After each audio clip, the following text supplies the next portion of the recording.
Exclusive to WHSmith, the Richard and Judy Book Club podcast is here to recommend you a good book or two. I love reading those interviews with authors who say, I get up at 5 a.m, I go for a run, and then I do 2 hours of work before breakfast, and and they have this really amazing planned out life, and they have an office in the back of their garden. I tend to write on the kitchen table in my pajamas. I always write on my bed. It's a peculiar thing. My husband has a study in our house in which he works, and I sit on the bed with a cat, sometimes the dog, though the dog's not really allowed on the bed, and I sit with the laptop, which occasionally gets rather too hot and I have to put it on the floor to rest a bit. But the bed is where people say, why don't you fall asleep? But somehow I just keep going. Generally, I will write ahead of home because I get to keep my dog by my side. I tend to be a bit of a night owl. My perfect working hours are from about 10 p.m. to about 4 in the morning. Life can be quite chaotic when you have a child on the autism spectrum and you're trying to work at home, and I have a full-time job, but we have a summer house at the bottom of our garden. At the very least, I try to go there and put some nice music on and write that way.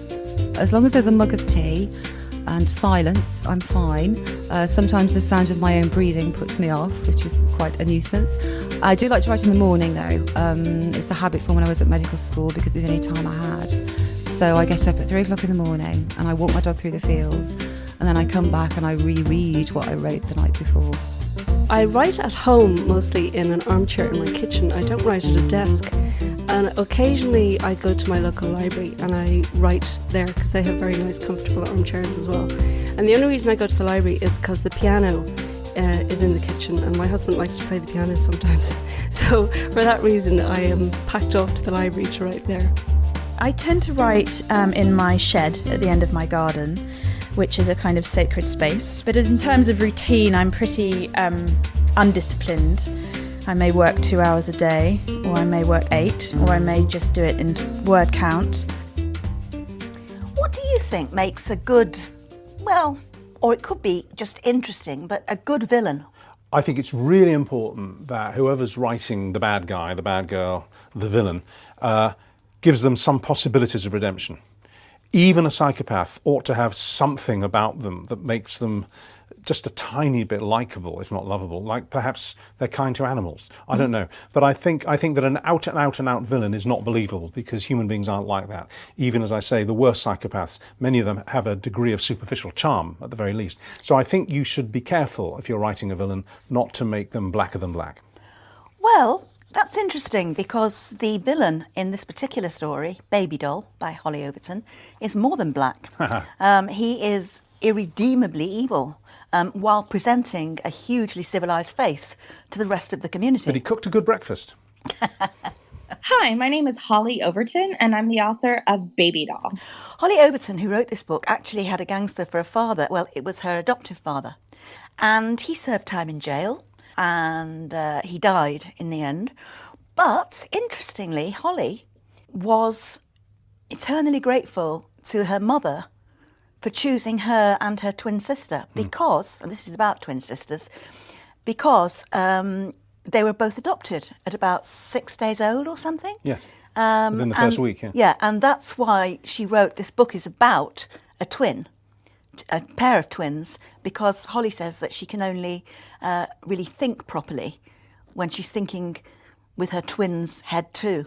Yeah, let's look at the plot. I mean, she's been in a cell for 8 years since her abduction. She's had her jailer's baby. Mother and daughter dream of the day that they'll escape together. And then one night, the guy forgets to lock and bolt the prison door. And the mother realises she has this probably once and for only chance to get out. Lily hesitated at the top of the staircase. What was she thinking? Her last attempt at freedom had nearly gotten her killed. Did she really defy him? She almost made her way back down the stairs, but her gaze landed on Sky, radiating innocence, and Lily realized that she couldn't fail at her child. Do it for Sky, she told herself. Lily turned the knob, and just like that, the door swung open. She tentatively stepped into the perfectly preserved winter cabin. Plush floor rugs lined solid oak floors, an ornate vintage desk tucked into a corner, a well-stocked bar on the opposite wall, an ordinary room for a man who was anything but. Lily held her breath. Nothing but silence greeted her. She glanced toward the windows, moonlight streaming in through the white silk Italian curtains, massive pine trees stretching out as far as her eyes could see. She forgot about Rick and his threats and raced toward the front door, and suddenly Lily was standing in the doorway, staring out at the vast white snow-covered horizon. Outside. She was outside. And it's not giving too much away to say that, my God, does she grab that chance and get out. This is an extraordinary story of confinement and then immediate freedom. And then, and this is the delicious part that I enjoyed, revenge. Revenge, yeah. Because she gets her own back on the She guy gets her own back. incarcerated her for nearly a decade. And also, I mean, a lovely kind of side part to the story is how she's reconciled, how she's reintroduced to her family, who've basically given up on her. Her mother in particular thinks that she must be dead. It's been 8 years. She's buried in the woods somewhere. And no, she's back. And she's back with a baby. The Richard and Judy Book Club podcast, giving you the very best books with added extra, exclusive to WHSmith. Where did you get the idea for the plot of Baby Doll? In 2013, I'm a television writer, and I was out of work and watching a lot of the news, and the story about these 3 women who were held captive in Cleveland, Ohio, by this man broke, and it was a huge story over in the States. And I kept watching all the news programs about them and about this man. And as an identical twin, my twin sister Heather and I are inseparable. We're so close. We've lived together. We went to college together. We were roommates. In college, we were roommates again until I got married, and then she had to move out. She decided to move out, and so I kept thinking about these women that were held captive and what their lives were like when they were taken at such a young age, and what my sister and my life would be like if we had been 16 and we had been separated from one another. And so that was really the jumping off point for Baby Doll. Just not just what happens. A lot of novels explore captivity and what happens when you're held captive, but not a lot of thrillers explore the aftermath. And so that's really what I set out to explore with Baby Doll. Well, this is a sobering read, as sadly there are real-life Lilies out there, women who've been abducted and held captive, sometimes for years, as we all know. Did you speak to women who'd been kidnapped and held? I didn't speak to any women who'd been victims themselves. I did read a lot about the Cleveland case, and there's been other cases around the country and around the world. So I did a lot of research reading with that. I felt sort of, just because this was fiction, I sort of wanted to respect, what these women endured. But I did speak to a lot of experts. I spoke to an agent at the FBI who advised me about what happens when a crime like this occurs, and how they speak to the victims and how the questioning occurs, because obviously they want to treat these women very gently after what they've endured. So the special agent, Shauna Daniels, was the agent that I spoke with, and she was lovely and read the entire manuscript. And then a good friend of mine, Giselle Jones, is a social worker and a therapist, and she's worked a lot with victims of sex abuse, and so she was really able to help me and advise me on the psychology and make sure that I was really staying true to that. So research was definitely a big part of writing Baby Doll. But I didn't actually speak to any victims. I have received a couple of letters though from readers who said that they'd endured some trauma, and that they found the portrayal to be very realistic. So I was fortunate, that all my research paid off. It's fair to say that you've been close to extreme criminality yourself. Can you tell us just a bit about growing up with a father who was a member of a notorious crime gang in Texas? How much were you aware of that? So growing up, my twin sister Heather and I, we were actually adopted when we were 6 days old. We were identical twins, and so our adoptive parents, they seemed, growing up, my father was a alcoholic, and he struggled with drug addiction, and he was quite a violent man. My sister and I were lucky that he never assaulted us, but unfortunately we were witnesses to him assaulting my mother, and then after she divorced him, my stepmother. And So we loved our father, both of us, very much, and he passed away about, I think, 10 years ago. But we loved him very, very much. But he was also someone we were quite afraid of at times, especially when he was drinking. And it wasn't until we were older that my sister and I started to find out the real truth about my father. We knew he'd been in jail and prison, but we didn't really know all the details. And so as we got older, we began to find out, the things all families keep, and, all the skeletons in the closet came tumbling out. And he was part of the Overton gang, which was a crime gang in Austin, Texas, that had a very, very strong reputation for, being violent and selling drugs and robbing and stealing and intimidating people. And so, in some ways it was kind of shocking to find out this truth about my father.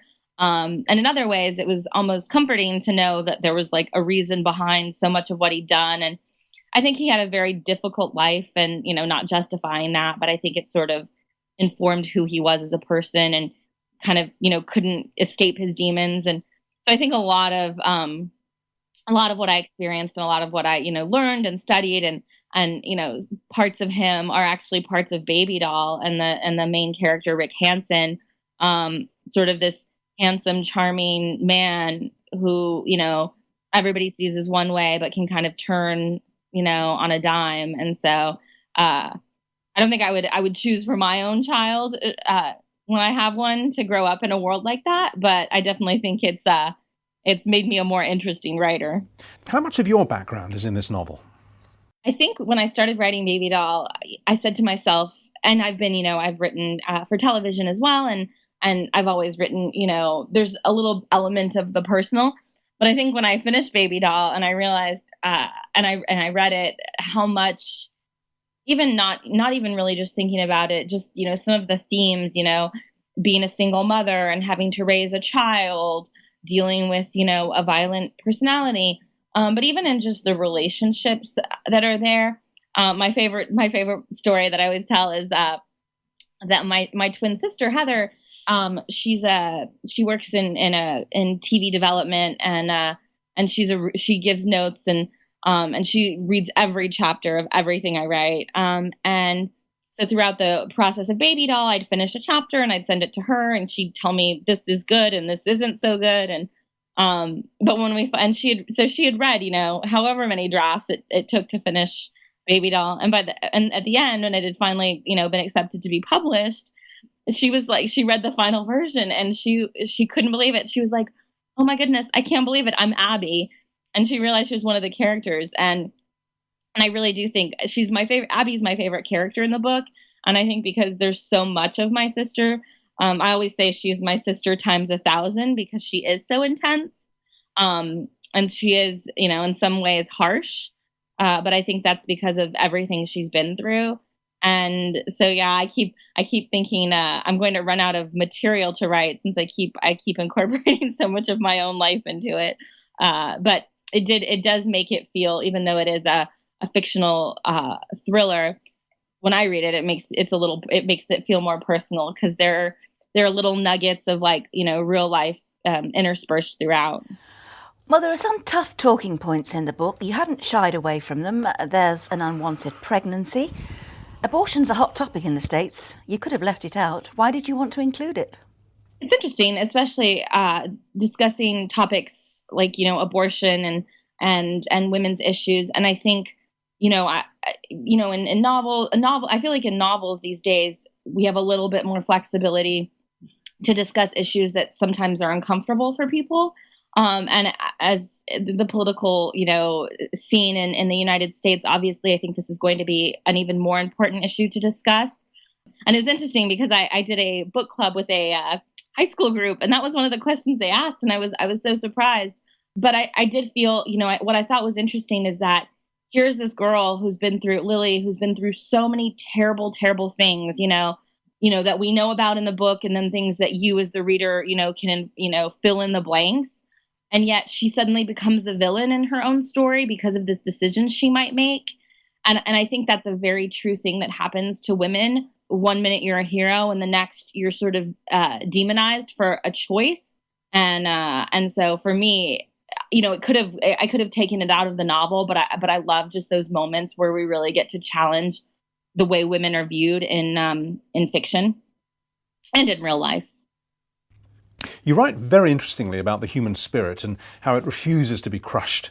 How do you think you'd cope with being held prisoner against your will? It's interesting because I thought a lot about putting myself in Lily's shoes and how I would cope with being held captive. And I think it's very, for me, like I'm actually more impressed with Lily because I don't know that I could do it. And, I think it's a test of the human spirit to be able to survive something like that. And I think because she had her daughter, there was that will to survive.